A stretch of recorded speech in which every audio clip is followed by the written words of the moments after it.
Okay, so for my early church and women research project, my woman I researched about was Phoebe. So she was born in Greece and she died on September 3rd, 57 AD in Italy, which was also her feast day. Um, Basically, what she did, she was labeled as our sister and the deacon of the church and also a benefactor. So with our sister, that label, it was basically described as a special relationship with Paul and with the community she served a lot. She was basically a traveling missionary.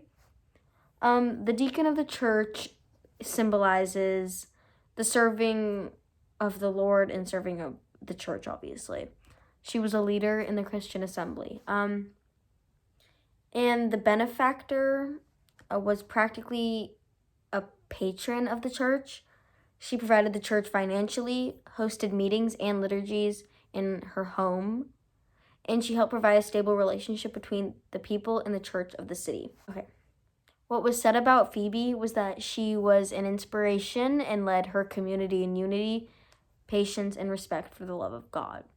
She was really important because she led a struggling community and turned it to a powerful, more loving environment and relationship between others, and she created a better way to live where it was called the more excellent way, which is also known as the way of love. Like her love wasn't just like basic stuff. It was more of a community type love and a just doing it because of love type actions.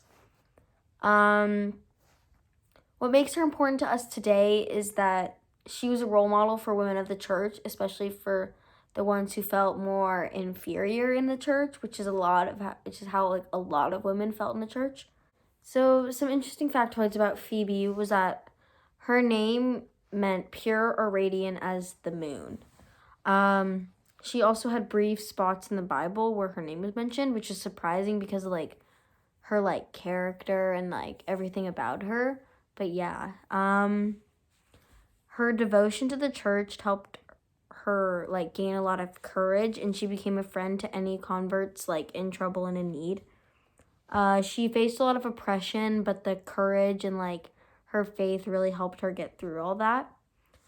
And she was evidently serving the church, and she showed a consistent and connected generosity to the community and to others, and it showed a lot of good character that you wouldn't really expect from a lot of people, even though it's in the Bible. My own thoughts about Phoebe is that genuinely she was you don't find a lot of characters of women serving the church so aggressively, even without having a title. Women were seen as inferior back then, and low-key still are now, but that's not the point. Okay. She kind of I kind of have a lot of respect for her because you don't see a lot of women doing that. Even a lot of people do stuff now if there's something good coming out of it, but she just continued to serve the church and continued to care about others even when she knew people didn't think of her, and some people didn't think of her like that. People thought inferiorness and she doesn't have a real title, but she genuinely served the community more greatly than a lot of people did. The questions I have for her, how did she keep her courage even with facing major oppression? Because I know a lot of people they kind of crumble, they kind of break, and I feel with someone of that much faith, sometimes it can bring you down more than bring keep you up. And I just feel that's such a major question you have to ask, because I don't understand how do you not break, because I would. Back then, also being a woman in the church, what did it feel like to need an official title to be important to some people? Because I know labels are a lot important, they were then and they are still now, but I know some people respected her, but also I feel there were people who didn't because she wasn't an official deacon or an official deacon.